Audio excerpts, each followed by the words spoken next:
Assalamualaikum warahmatullahi wabarakatuh. My name is Farhan Soleh A. My NVM number is 182122073. 182122073. And in these occasions, I will give you presentations about the method to teach a student a grammar using a direct method. So I will give you a simple brief explanations about a direct method, and then after that give you a simple and quick presentations of how this method is implemented during the learning sections. So first thing first, let's start with the direct method explanations. Direct method is such a method of teaching and learning in which the English teachers will teach English vocabulary by using a direct thing or a real object. But in this case, we see that this word is using the vocabulary, but now we are using this method for a grammar method. The use of the object, for example, this is a banana. I eat banana, and things like that. And bags of oral interactions, spontaneous language use, and there is not any translations between first and second language. So in this direct method, only English that use to teach the student. There's no such a thing as the mixing first language and the second language, Indonesians and English at the same time. Only use English for a student. This direct method give a multiple benefits and multiple uh, and multiple training sections, multiple skills that student could gain during the learning sections. But at the same time, this type of method could become a double-edged sword that could resulting of some student have zero understanding about what the explanation is, the material, and what teachers teach to them. It depends on how teachers teach the material, the method, using the method to the student, how interactive the teacher is to the student, and how the teacher should identify which students that understand and which student that still confused. So now I will give you a simple example of the implementations of the direct method in a grammar English learning, and the title for or topic of this method is simple present tenses. So first thing first, there are 7 kind of tenses in English, but we are only gonna focus on the simple present tenses. So simple present tenses usually use, give me a second, usually is to make a positive simple present statement and the simple following pattern. So the format of the simple present tenses is a subject plus the main verb. Subject and the main verb. Let's give me an example. Rika eating the banana. Rika eating the banana. See that? Rika is the subject, eating is the verb, and banana.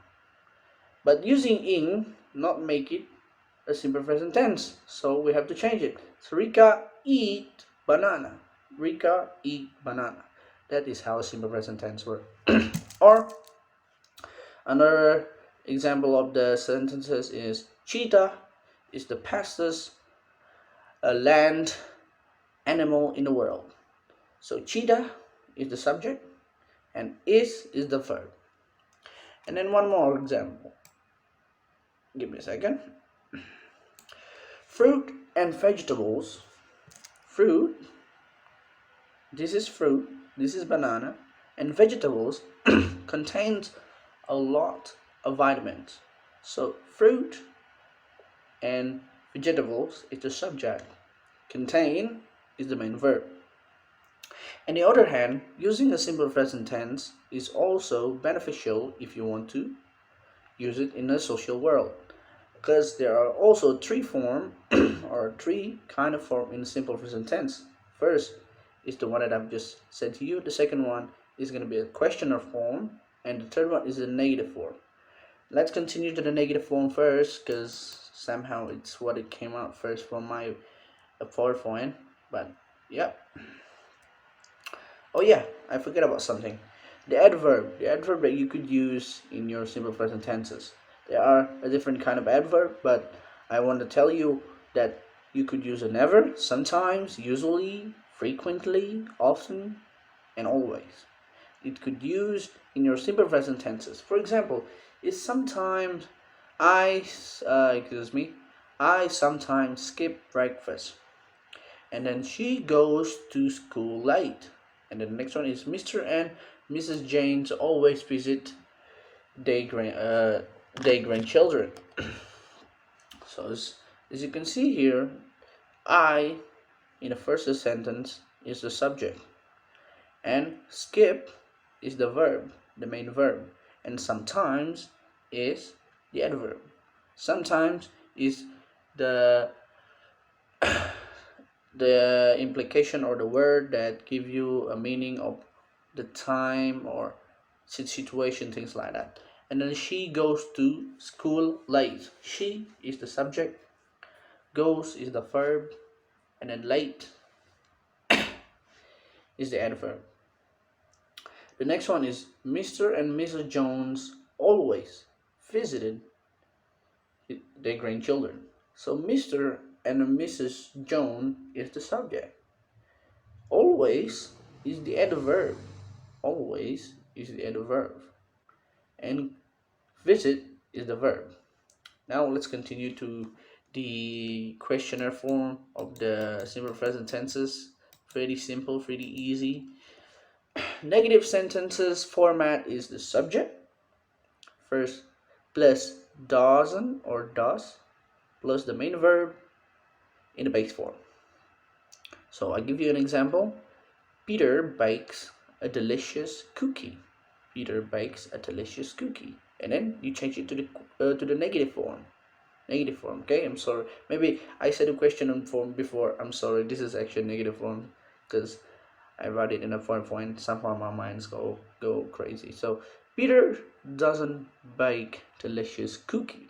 That's how you make it to the negative form. So Peter is the subject. Doesn't is the negative connotations, and bake is the verb. Second example, my classmate like our history teacher. Let's switch it. My classmate don't like our history teachers. So in this case, you see that my classmate is the subject, don't is the negative connotations, and like is the verb.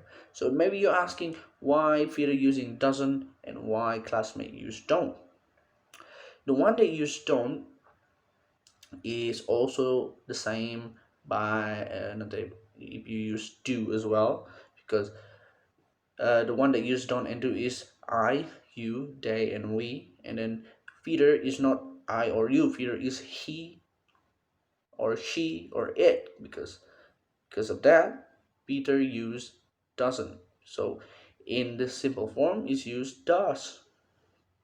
Not at that point, actually it's the question of point. Now let's continue. Let's continue by the way. Now let's go to the questionnaire form of the simple present tenses. The format is do or does, this is what I said before, plus subject plus the main verb in the base form. Really simple. Example, you like ice cream? Yeah, I like ice cream. Very good. Yeah, do you like ice cream? That is the questionnaire form. So you like ice cream. You is the subject, like is the verb, and then we switch it to the questionnaire form, become do you like ice cream. So in this case we put do in the beginning of the sentences. So you have do you like ice cream, and then she lives in New York. This is the second example. She lives in New York. She is the subject, lives is the verb, and then because it's she, because I said before she, so we use does. We put does in the beginning of the sentences, and then does she lives in New York with the question mark. That's it. That's it for me. That's it. The example and the simple explanations and simple applications of the direct method. I'm sorry if I have a mistake. And regard to the situations, I'm sorry to not bringing you the real student, the real sample of the student to become my student. We've been in a very situation here in the COVID-19, and yeah, thank you so much for watching. And my name is Muhammad Farhan Soleh, and see you next time.